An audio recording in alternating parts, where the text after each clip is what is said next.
Baik, shalom, selamat malam kakak Bethlehem yang terkasih dalam Tuhan kita Yesus Kristus. Apa kabar semuanya? Saya pastikan bahwa kita semua dalam keadaan baik, dalam lindungan Tuhan. Kita akan mendengarkan sedikit renungan singkat malam hari ini untuk menguatkan iman kita. Kita baca dalam Matius pada pasalnya yang ke-26, ayatnya yang ke-38 sampai 39. Firman Tuhan, lalu katanya kepada mereka, hatiku sangat sedih, seperti mau mati rasanya. Tinggallah di sini dan berjaga-jagalah dengan aku. Maka ia sujud, maju sedikit, lalu sujud dan berdoa katanya, ya Bapakku, jikalau sekiranya mungkin, biarlah cawan ini lalu daripadaku. Tetapi janganlah seperti yang kukehendaki, melainkan seperti yang Engkau kehendaki.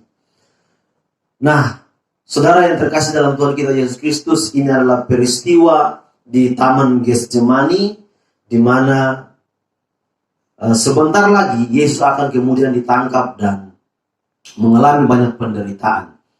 Jadi ada dua kebenaran penting yang ingin saya bagikan dari kisah Yesus di Taman Getsemani ini. Bagaimana sikap orang percaya, sikap orang Kristen untuk menghadapi berbagai macam kesulitan tantangan hidup yang kita alami. Nah, saudara yang diberkati Tuhan, sebelum Yesus ditangkap untuk menderita, untuk disiksa, dan kemudian berbagai macam penderitaan yang akan Yesus alami, maka Yesus lebih dulu datang dan berdoa kepada Bapa. Nah, kalau kita baca di situ, Yesus berdoa bahwa kalau bisa cawan ini lalu daripadaku, tetapi bukan kehendakku yang jadi, melainkan kehendak-Mu yang jadi. Nah, sikap yang pertama sebagai orang percaya yang ditunjukkan oleh Yesus adalah meminta biarlah kehendak Bapa yang jadi dan bukan kehendak kita yang jadi. Inilah yang kemudian menjadi prinsip kita sebagai orang percaya, saudara yang diberkati Tuhan. Ya, waktu ada penderitaan, ada kesulitan hidup yang kita alami, wajib kita datang kepada Bapa, saudara. Wajib kita akan berdoa. Ya, tetapi satu hal yang perlu kita tahu adalah bahwa kita meminta dalam situasi apapun, biarlah kehendak Bapa yang jadi. Dalam kesulitan dan berbagai macam kesulitan yang kita alami, kita harus sama seperti Yesus. Bagaimana Yesus datang berdoa. Dalam isi doanya itu Yesus meminta, biarlah kehendak Bapa yang jadi, bukan kehendak Yesus. Yesus sebagai manusia yang pastinya dia berkehendaki untuk dia tidak melewati berbagai macam penderitaan ini. Kalau bisa, ya tanpa harus ada penderitaan, dia langsung saja menggenapi visi dan misi dari Bapa untuk menebus manusia dari dosa-dosanya. Tetapi secara kehendak Bapa menghendaki Yesus melewati berbagai macam penderitaan. Nah, oleh sebab itu saudara yang diberkati Tuhan, pentinglah kita sadari bahwa dalam keadaan sesulit apapun, kita harus mencari kehendak Bapa. Itulah yang terpenting. Jangan sampai kehendak kita sebagai manusia yang jadi ketika kita melewati berbagai macam kesulitan atau berbagai macam tantangan dalam kehidupan kita. Itulah yang pertama yang harus menjadi prinsip kehidupan kita bila kita datang berdoa kepada Tuhan. Hal yang kedua adalah, kalau kita baca pada ayatnya yang ke-38 ya. Lalu katanya kepada mereka, hatiku sangat sedih seperti mau mati rasanya. Tinggallah di sini dan berjaga-jagalah dengan aku. Hal yang kedua adalah Yesus berkata kepada murid-murid untuk berjaga-jaga, saudara.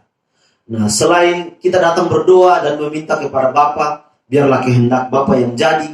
Nah, saudara, yang terpenting yang kedua adalah kita harus berjaga-jaga, saudara yang diberkati Tuhan. Karena dengan sikap berjaga-jaga ini, maka kita tidak gampang dimanipulasikan oleh iblis. Kita tidak gampang diasut oleh iblis untuk melakukan kehendak kita. Ya, terkadang kita tidak mampu berjaga-jaga sehingga apa? Bukan kehendak Bapa yang jadi, tetapi kehendak kita lah yang jadi. Ya, kehendak kita lah yang jadi. Ketika kita menghadapi berbagai macam pergumulan, berbagai macam kesulitan, penderitaan yang kita hadapi di dunia ini. Kalau kita tidak berjaga-jaga, otomatis bukan kehendak Bapa yang jadi, tetapi kehendak kita yang jadi. Nah, berjaga-jaga dengan apa? ya luangkan waktu 1-2 menit, ya 1-2 jam untuk membaca firman Tuhan. Semakin hari, setiap hari kita rajin membaca firman Tuhan, yang merupakan sikap kita berjaga-jaga, maka kita tidak mudah untuk dimanipulasi oleh iblis.